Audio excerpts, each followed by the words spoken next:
नमस्कार दोस्तों, मैं जितेंद्र सिंह AGIS में आपका स्वागत करता हूं। आज मैं आपके लिए एक बहुत ही महत्वपूर्ण टॉपिक लेकर आया हूं।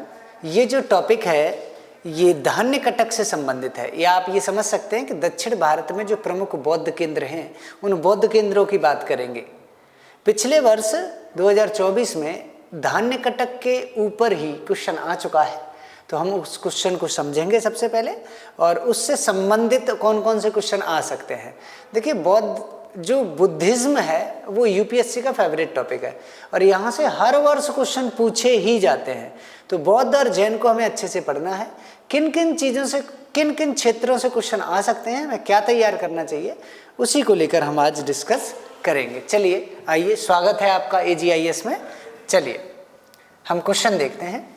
हमारा क्वेश्चन ये है कि धान्य कटक जो है महासांघिकों के अधीन एक प्रमुख बौद्ध केंद्र के रूप में समृद्ध हुआ। निम्नलिखित में से ये किस क्षेत्र में अवस्थित है, मतलब कहाँ पे सिचुएटेड है ये। देखिए, सबसे पहले तो हम भारत का नक्शा बनाते हैं अपना।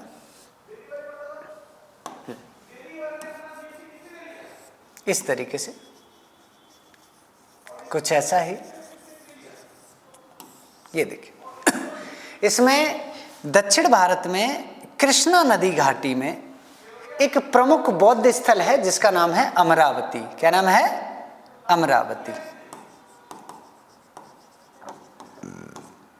अमरावती। और अमरावती के पास ही है धान्य कटक। तो हम कह सकते हैं कि जो बौद्ध कलाएं हैं दक्षिण भारत में सबसे प्रमुख या सबसे महत्वपूर्ण जो बौद्ध स्टैच्यू आर्ट है या बौद्ध आर्किटेक्चर या प्रमुख बौद्ध केंद्र है वो अमरावती ही है। इसीलिए धान्य कटक है अमरावती के पास है।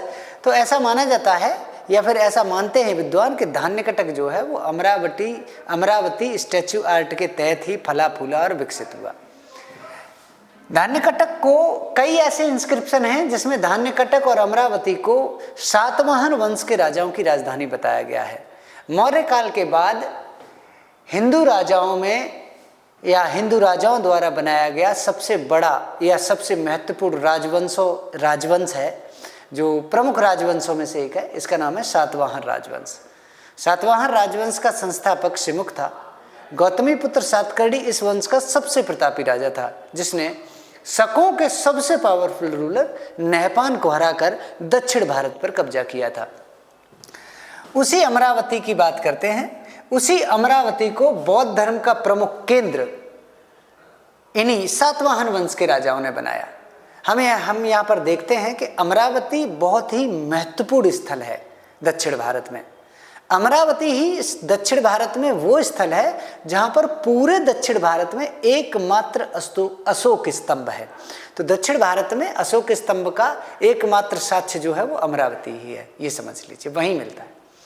अमरावती की जो मूर्तियां हैं या स्टैच्यू आर्ट है या जो वॉल पेंटिंग है उसमें त्रिभंग मुद्रा का प्रयोग ज़्यादा किया गया है। त्रिभंग मतलब तीन तरफ से मुड़ी हुई मूर्तियां। जैसे कोई व्यक्ति खड़ा है वो तीन तरफ से या तीन तरह से मुड़ा हुआ खड़ा है, ठीक है, मतलब एक अजीब तरीके की स्टाइल में या डांसिंग स्टाइल में, ठीक है। इस मुद्रा को तीन तरफ से जब शरीर को मोड़ लिया जाता है तो उसे त्रिभंग मुद्रा कहते हैं। तो अमरावती त्रिभंग मुद्रा के लिए भी फेमस है। अमरावती की जो स्टैच्यूज हैं वो ब्रिटिश काल में उन्हें चुरा कर इधर उधर सभी जगह भेजा गया। तो अमरावती की जो स्टैच्यूज हैं वो ब्रिटिश म्यूजियम, कलकत्ता म्यूजियम में संरक्षित या सुरक्षित हैं, ये समझ लीजिए, क्योंकि ब्रिटेन वाले ले गए। इसके अलावा भी संसार के बहुत से देशों में ब्रिटिशर्स ने यहाँ से अमरावती की मूर्तियों को ले जा के चुरा कर बेच दिया। मैं आपको बता दूं कि अमरावती की चोरी की गई मूर्तियों को लौटाने वाला अगर कोई एकमात्र देश है पूरे दुनिया में तो वो ऑस्ट्रेलिया है। ऑस्ट्रेलिया ने अमरावती की उन मूर्तियों को वापस लौटा दिया था। तो ये प्रमुख तथ्य हैं हमारे धान्य कटक और अमरावती से संबंधित। सातवाहन वंश के राजाओं द्वारा इन्हें डेवलप किया गया, बनाया गया और 600 AD में पल्लव वंश के राजाओं द्वारा इसे खत्म कर दिया गया, इस पर आक्रमण किया गया और इन्हें बुरी तरीके से तोड़ दिया गया। लेकिन फिर भी बहुत अधिक मात्रा में ये मूर्तियां बची जो ब्रिटिश काल तक देखने को मिलती हैं हमें, और सबसे ज़्यादा अगर नुकसान अमरावती को हुआ है तो वो ब्रिटिश काल में ही देखने को मिलता है हमें। चलिए, इसके अलावा भी महाराष्ट्र में चैत्य भूमि एक स्थल है जो आपको पढ़ना चाहिए, जिसे मैं सजेस्ट करूंगा आपको।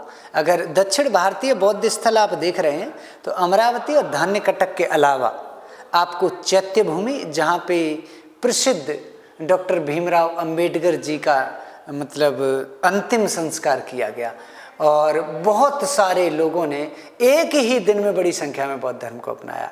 ये अगर मैं डीप डिस्कस करूंगा तो काफ़ी बड़ा हो जाएगा और ये पढ़ने योग्य तथ्य है, मैं आपको बता देता हूँ, तो इसे जाकर आप पढ़ें।